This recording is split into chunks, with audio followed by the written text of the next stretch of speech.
ఆరజనీకర మోహన బింబం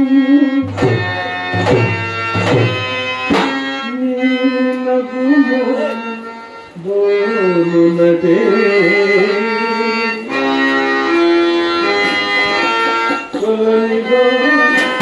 నవగమనతనం నీ నయనముల బోలునటే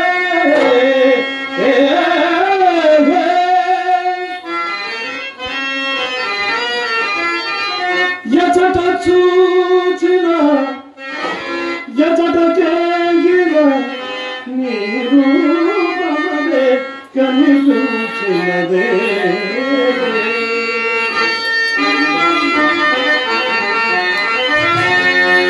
తల మీద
ఈ పూట పూర్తిగా ముస్తాబైన ఏంటో కథ కొత్త వేరే మూడు తగిలితేను ముస్తాబై కూర్చున్నాం తెలిసిందా? అబ్బా అప్పుడు చిన్నదా కథ ఎంత మొక్కు బట్టలు ఇచ్చాము. అవునులేండి, ఎవరి మాటలు వారికి ఇంపుగానే ఉండను.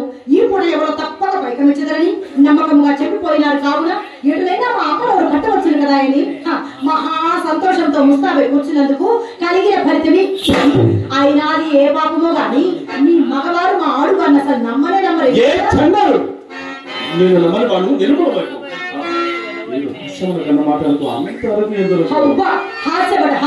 హాస్యంలో కూడా హద్దు పద్దు ఉండనక్కర్లేదా? వడల ముందు హాస్యమా చెప్పండి. నీకు పొరపాటు కానీ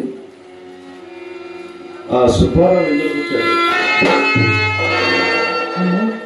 మనసులో ఏదో మళ్ళీ ఉండలే ఉన్నది. ఏమండి, ఆ సంగతి మీకెవరు చెప్పారు? నేను చూసిన. అవునా? వీధి కుటుంబంలో వచ్చినతో మీ అమ్మ కంటపడవలసి వచ్చింది. పెరటి కుటుంబం కలిపి వచ్చేసారు కదా. ఏం చేశాడో తెలుసా? పటాలను తలుపు తెరుచుకొని పడాలను బయటకు వచ్చినాడు. ఆ పాటు నన్ను చూసి అతన్ని చూసి నేను తెల్లబోయినా. అంతటితో అతనికి అనుమానం కలగకుండానట్లు కోడికమలాడుచు కొంత దూరం వెంట కూడా వెళ్ళవచ్చు. ఏమండి, ఎలాగో కోడికమలాడుచు కొంత దూరం వెంట వెళ్ళి సాగనంపి వచ్చారుగా, మరి ఎందులో గీతించిన సుబ్బారావు గారు అని మీరే అడగలేకపోయారా? ఏం చెప్పండి? మరి చెప్పినాడు కదండి, మీ సందేహం ఏమిటి? అరే వారే, నాకెందుకండి కోపం? అయినా నాకు ఏదైనా దోషం లేదు కదా. ఇదిగో ఇప్పుడు చెప్పింది, మేము కొరకు వచ్చిన వాడు విచ్చలవిడిగా వీధి గుమ్మముల పోక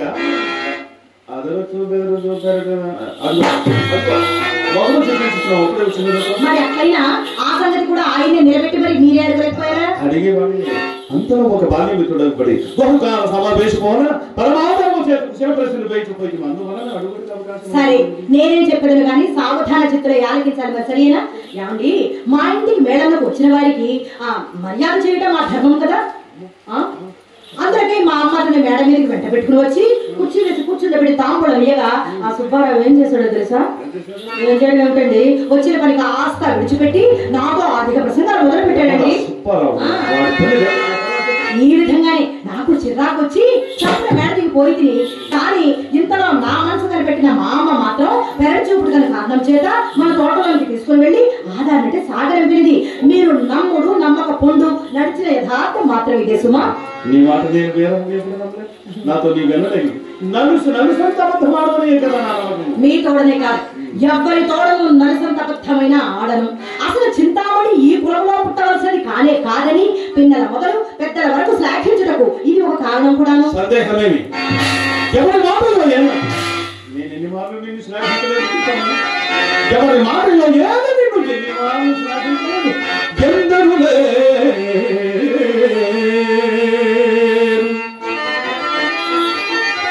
ఎందరు లేరు బాధపడ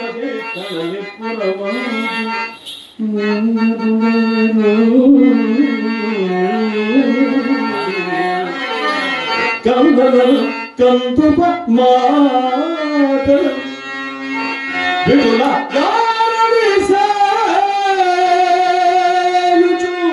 చేయించు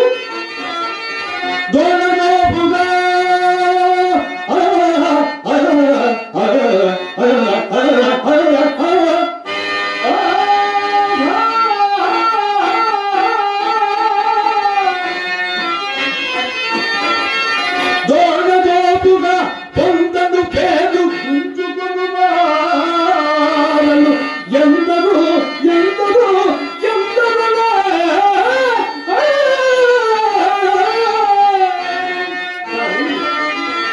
విశుద్ధ వృత్తిని చందమును విశుద్ధ వృత్తిని చందమును పునరుద్ధరణ చందను భారు కలిగిరే.